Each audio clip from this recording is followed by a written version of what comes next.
स्वागत करते। थेट आपण जुहू मध्ये जातोय। आपण जुहू प्रकरणाबाबत अपडेट घेणारच आहोत, पण आता आपण आदित्य ठाकरे थोड्याच वेळात माध्यमांशी संवाद साधणार आहेत। या आधी त्यांनी नाकवा कुटुंबियांची भेट घेतली आहे। वरळीच्या हिट अँड रन प्रकरणाबाबत मृत्युमुखी पडलेल्या कावेरी नाकवा यांच्या कुटुंबियांची आज आदित्य ठाकरेंनी भेट घेतली आहे। थोड्याच वेळात ते माध्यमांशी संवाद साधतील।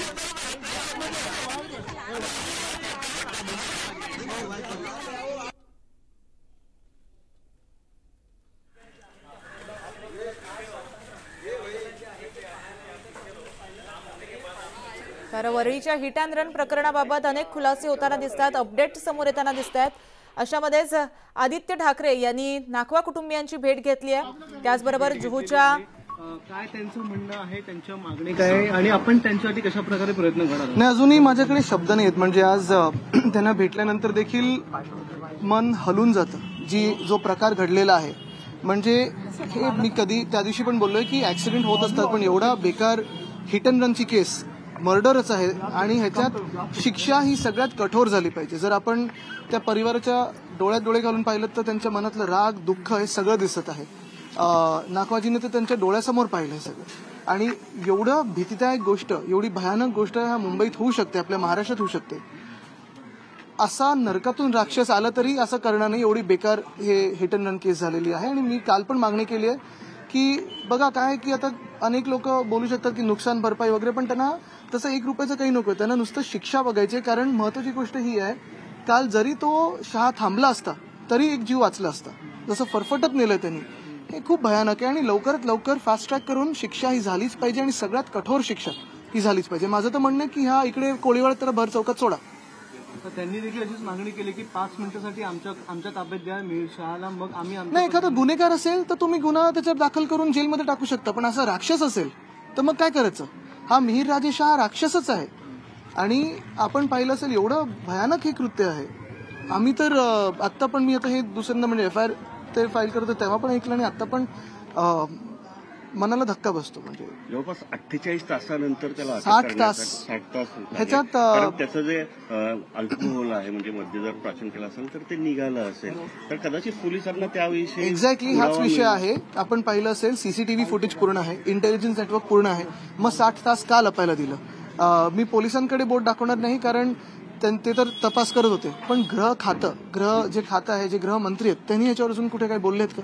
महत्वाची गोष्ट म्हणजे शिक्षा आता काय होते ह्या सरकारकडून अपेक्षित आहे, मिहिर राजेशाला काय शिक्षा बसणार हे बघायला पाहिजे आणि पुढची कारवाई कशी असणार। त्याच बारवर कारवाई आता सध्या चालू आहे, बुलडोजर घेऊन गेलेले आहेत। नाही बघा, हे सगळं ठीक आहे, हे तुम्ही इकडे तिकडे बुलडोजर चालवा, तुम्ही नाकाबंदी लावा, पण त्या मिहिर राजेशावर बुलडोजर चालणार आहे का? त्याच्या घरावर चालणार आहे का? हा मुख्य प्रश्न आहे। तुम्ही इतर जे कोण असतील, मग रस्ता कोणी बनवला त्याच्या घरावर न्याल, तुम्ही सगळं कराल, पण मिहिर राजेशाच्या घरावर चालणार आहे का बुलडोजर?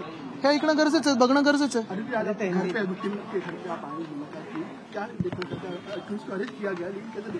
बिल्कुल, मैं और असलम शेख जी दोनों यहाँ आए हैं। उस दिन भी हम FIR में वहाँ जब वो दाखिल कर रहे थे और हम यही मांग कर रहे हैं कि इनको न्याय मिले। जो मिहिर राजेश शाह है, जिन्होंने इनकी पत्नी को मर्डर किया, इनकी पत्नी का, मैं ये नहीं कहूंगा कि एक्सीडेंट था, ये नहीं कहूंगा कि हिट एंड रन थी, ये मर्डर था। और मुझे लगता है कि सबसे कठोर शिक्षा जो है देश में वो इस मिहिर राजेश शाह को मिलनी चाहिए। जो बुलडोजर जस्टिस हर जगह ये रेजिम देने की कोशिश करते हैं, उनके घर पे अभी करके दिखाओ। BMC कार्रवाई कर रही है? नहीं, BMC किसी पे भी कार्रवाई कर सकती है, रास्ता जिसने बनाया, सीलिंग जिसने बनाया, लेकिन मिहिर राजेश शाह पे कार्रवाई होगी कि नहीं होगी ये BMC ने जवाब देना जरूरी है। उनके घर पे पहले बुलडोजर लेके जाओ। किसने? जी बिल्कुल, उन्होंने न्याय की मांग की है, लेकिन उनके आंखों में अगर आप देखें तो उसी दिन की मेमोरीज दिखती है, गुस्सा दिखता है और दर्द दिखता है। और उस दिन भी मैं मिल चुका हूँ, आज भी, लेकिन देख नहीं पाते। I believe I have said this yesterday also in the assembly. This is not just a hit and run. This is not just an accident. This is a murder. Taking any victim, dragging her in the car for almost 2 kilometers and then reversing the car and dashing her again is an absolute outright murder. And I believe the strongest punishment in this country should be meted out to him. Sorry? See, the action can happen on anyone, but instead of anyone, I would like to see the bulldozer justice coming onto Mihiर Rajesh Shah's house So Times Now is continuously reporting on this case, hit and run case, which has turned out to be very fatal for this entire family. Now Mihir Shah, who is the son of Rajesh Shah, a Shinde Sena leader, that particular person was hiding in Thane. What is your take on it? Thane is a stronghold of CM Eknath Shinde. You know, on day one, we kept our political decency and we said we will not like to politicize this case. But the fact is, if the accused was allowed to run away and hide for 60 hours, now you start thinking whether there was any politics in this, whether there was any political patronage in this. I would want to see absolute action on this. The bulldozer justice that is meted out to people here and there, on slums, on other people. I would want to see that bulldozer justice happening in this case. So do you think that this is the entire conspiracy in this entire case, that there were attempts to cover this up? I will still believe that there will be bulldozer justice, and I believe that there will be justice. I hope there will be justice. We are pursuing it. Aslam Sheikh ji, me, Hemangi Tai, all of us are here. We will be pursuing it, and when we form government, we will show what justice is. काल रस्त्याचा विषय आपण काढला होता की मुंबईचे रस्ते काँक्रिटीकरण करण्याचे पण 2 वर्ष झाले नाही. आज विधान परिषदेमध्ये प्रसाद लाड यांनी जो हा प्रश्न उपस्थित केला की जी कंपनी जिला कॉन्ट्रॅक्ट दिलं होतं तीच कंपनी आता ब्लॅकलिस्टेड झाली. अच्छा, बॉन्ड नाही मिळाले वाटतं त्यांच्याकडून, इलेक्ट्रल बॉन्ड. 2 वर्ष शांत बसलेले. पण आता तुम्ही पहा, आमच्या कोळीवाड्याचा पण रस्ता टेंडरिंग झाले, सगळं झालेलं आहे. इकडचा बाहेरचा रस्ता आम्ही रोज तिथे मागणी करत आहोत. पण या कोळीवाड्याचा रस्ता पण त्यांनी काँक्रिटीकरण सुरू नाही केलं अजून. का नाही केलंय? मुंबईत अनेक ठिकाणी असं केलंय.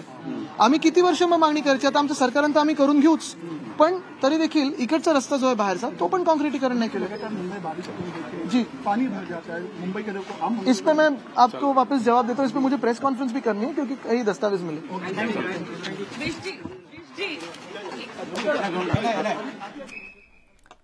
तर आदित्य ठाकरे माध्यमांशी संवाद साधत होते आणि यावेळेस त्यांनी आरोपीवर कठोर कारवाई करण्याची जी मागणी आहे ती सरकारकडे केली आहे. त्याचबरोबर आपण ही जुहू परिसरातली दृश्य पाहतोय. जुहूच्या वाईस ग्लोबल तपस या बारवर महापालिकेनं तडोक कारवाई केली आहे. वरळी हिट अँड रन प्रकरणातील आरोपी मिहिर शहा याच बारमध्ये पार्टी करण्यासाठी आला होता. उत्पादन शुल्क विभागानं मंगळवारी बार सील केला होता आणि त्यावरती आता ही कारवाई होताना दिसते. तर दुसरीकडे आदित्य ठाकरे हे पीडित कुटुंबियांची, पीडित नाकवा कुटुंबियांची भेट घेतली होती त्यांनी आणि त्यानंतर त्यांनी माध्यमांशी संवाद साधला. ही संपूर्ण घटना मन हेलावणारी आहे अशी भावना जी आहे या पार्श्वभूमीवरती आदित्य ठाकरे यांनी व्यक्त केली आहे. त्याचबरोबर त्यांनी सरकारवर निशाणा साधला आहे.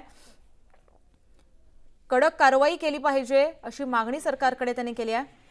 आपण ही दृश्य पाहतोय. आदित्य ठाकरे नाकवा कुटुंबियांच्या भेटीला गेलेत तेव्हाची ही दृश्य आहेत आणि दुसरीकडे जुहूतील तपस बारवरती तोडक कारवाई केली जाते तेव्हाची आपण ही दृश्य पाहतोय.